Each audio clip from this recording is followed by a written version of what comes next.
बिस्मिल्लाहिर्रहमानिर्रहीम। जी बेटे 8th क्लास मैथ के लेक्चर नंबर 6 के साथ मैं हूं Khurram Khan from Zavia school system Multan. आज के मेरे बेटे हमारा जो टॉपिक है वो एक्सरसाइज 1.2 का क्वेश्चन नंबर 3 और 4 को हम डिस्कस करेंगे। क्वेश्चन नंबर 3 में उसने कहा है कि शो दैट, ये बुक का page number I think book का पेज नंबर है 8, एक्सरसाइज 1.2 क्वेश्चन नंबर 3।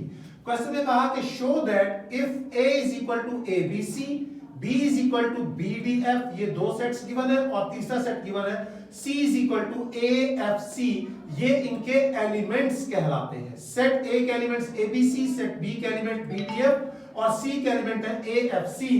तो क्वेश्चन उससे कहा है कि वेरीफाई कीजिए या शो कीजिए कि a union b intersection c equal होता है a union b intersection A union C। यहां पे बेटे आप देख सकते हैं कि पहले A यूनियन B लिखा हुआ है और फिर इंटरसेक्शन के बाद A यूनियन C लिखा हुआ है। क्वेश्चन में से कहा है कि आपने इसको वेरीफाई करना है, आपने इसको दुरुस्त साबित करना है। ये मेरे बेटे कहलाता है A union B intersection C is equal to A union B intersection A union C। ये कहलाता है डिस्ट्रीब्यूटिव लॉ। A को B के साथ भी लिखा, A को C के साथ भी लिखा, A को B के साथ भी लिखा और फिर A को C के साथ भी लिखा। ये कहलाता है डिस्ट्रीब्यूटिव लॉ कि A को हमने डिस्ट्रीब्यूट कर दिया है दोनों के ऊपर, B के ऊपर भी और C के ऊपर भी। आप मेरे बेटे देख सकते हैं कि A के फौरन बाद यूनियन है जबकि ब्रैकेट के अंदर इंटरसेक्शन है, तो ये कहलाएगा distributive law of union over intersection.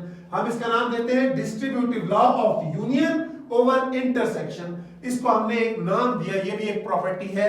हमने लॉज पढ़ रहे थे तो उन लॉज में एक लॉ ये भी है जिसे हम कहते हैं distributive law of union over intersection. Anyways, अब हमने इसको प्रूव करना है। तो दो साइड है, ये कहलाती है लेफ्ट हैंड साइड और ये कहलाती है राइट हैंड साइड। पहले हम लेफ्ट हैंड साइड को प्रूव करते हैं। तो मैंने आपके सामने सॉल्यूशन में लिखा, सॉल्यूशन यहां से स्टार्ट हो रहा है। Left hand side A union B intersection C आपके सामने यहां पे लिख दिया। अब A की जगह सेट A की वैल्यू, ये यूनियन आ गया, ये ब्रैकेट लगाई, जो ये वाली ब्रैकेट दी हुई है यहां पे लगाई। सेट B की जगह सेट B की वैल्यू, इंटरसेक्शन का साइन, और सेट C की जगह सेट C की वैल्यू हमने लिख दी। ये हमने A B और C की वैल्यूज पुट कर दी हैं। वैल्यूज पुट करने के बाद अब हम ब्रैकेट्स को पहले सॉल्व करेंगे, उसके बाद इससे सॉल्व करेंगे। ब्रैकेट के अंदर है इंटरसेक्शन का साइन BDF इंटरसेक्शन AFC। और मेरे बेटे हम लोग जानते हैं कि इंटरसेक्शन क्या होता है, जो दोनों में कॉमन हो वो वाली वैल्यूज इंटरसेक्शन में आती हैं, जो इस सेट में भी हो और इस सेट में भी हो।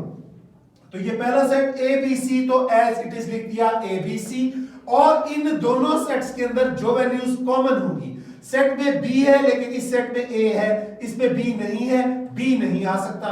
इसमें A है, इसमें A नहीं है, तो A भी नहीं आ सकता। इसमें D है, इसमें D नहीं है, तो D भी नहीं आ सकता। इसमें C है और इसमें C नहीं है, तो C भी नहीं आ सकता।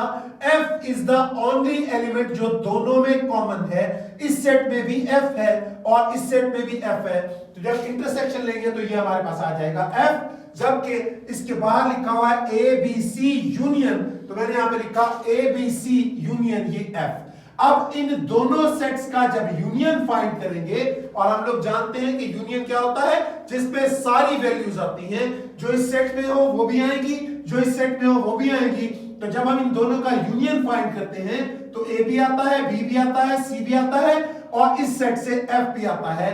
तो ये हमारा लेफ्ट हैंड साइड का आंसर, इसको हमने बनाया इक्वेशन नंबर 1। अब हम देखते हैं कि राइट हैंड साइड का आंसर क्या आता है।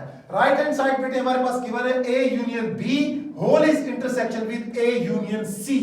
A यूनियन B ब्रैकेट के अंदर A यूनियन C, जबकि दोनों के दरमियान में है इंटरसेक्शन। तो हमने राइट हैंड साइड को लिखा A union B intersection A union C। A की जगह A की वैल्यू, ये यूनियन, B की जगह B की वैल्यू, जो क्वेश्चन में गिवन है वैल्यूज हमने वो लिखी BDF, ये ABC BDF, और इंटरसेक्शन का साइन यहां पे इस ब्रैकेट को क्लोज करने के बाद अब ये ब्रैकेट जब स्टार्ट होगी तो A की जगह A की वैल्यू, यूनियन C की जगह क्वेश्चन से हमने C की वैल्यू पुट की AFC, यहां से हमने इसको यहां पे लिख दिया। अब इस ब्रैकेट के दरमियान है यूनियन, और यूनियन आप जानते हैं जो इसमें भी हो जो इसमें भी हो वो तमाम वैल्यूज आएंगी। तो A इसमें है, A आ जाएगा, B दोनों में कॉमन है, एक बार आएगा, C इसमें है तो C आ गया, डी इसमें था तो इसमें आ गया, एफ इसमें था इसमें आ गया, ये दरमियान का साइन इंटरसेक्शन यहां पे आ गया। अब इस ब्रैकेट के अंदर इन दोनों का यूनियन फाइंड करते हैं। इसमें भी ए है इसमें भी ए है तो एक बार ए आ गया, इसमें बी था तो बी भी आ गया, सी दोनों में कॉमन है तो एक बार आएगा, इसमें एफ था तो एफ आ गया। अब इन दोनों सेट्स का जब इंटरसेक्शन फाइंड करते हैं तो हम जानते हैं कि इंटरसेक्शन क्या होता है, जो दोनों के अंदर कॉमन हो उसको एक बार लिखते हैं और जो सिर्फ एक सेट में हो उसको नहीं लिखते। इसमें भी ए है इसमें भी है तो ए भी आएगा, इसमें बी है और इसमें भी बी है तो बी भी आएगा, इसमें सी है और इसमें भी सी है तो सी भी आएगा। इस सेट में डी है लेकिन इस सेट में डी नहीं है, दोनों में कॉमन नहीं है तो डी नहीं आ सकता। और इसमें एफ है इसमें भी एफ है, दोनों में एफ कॉमन है तो एफ भी आ सकता है। ये हमारे पास राइट हैंड साइड का आंसर आया, इसको हमने बनाया इक्वेशन नंबर 2।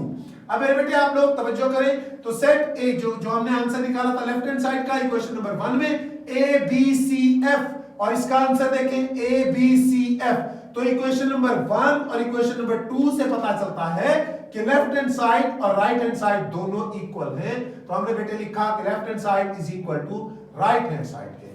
इसी तरह से क्वेश्चन नंबर 4 जो है सेम इसी के जैसा है, इसमें सेट ए बी सी की वैल्यूज डिफरेंट है। बाकी आपने यही लॉ जिसे हमने नाम दिया था distributive law of union over intersection, इसी को प्रूव करना है।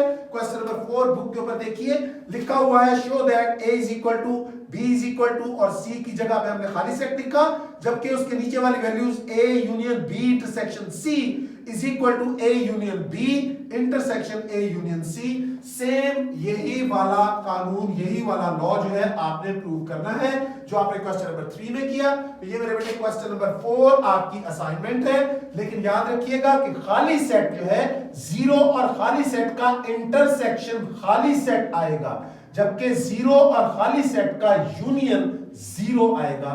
सेम इसी तरह से बी और सी का अगर इंटरसेक्शन लेंगे तो कोई भी वैल्यू कॉमन नहीं है, खाली सेट आएगा, और जब यूनियन लेंगे तो ये वाली वैल्यूज आएंगी। ये क्वेश्चन आप लोगों ने खुद करना है और इसके साथ आप लोगों ने अपने रजिस्टर्स को भी मेंटेन करना है। इंशाल्लाह नेक्स्ट वीडियो में आपसे दोबारा मुलाकात होगी, तब तक के लिए अल्लाह हाफिज।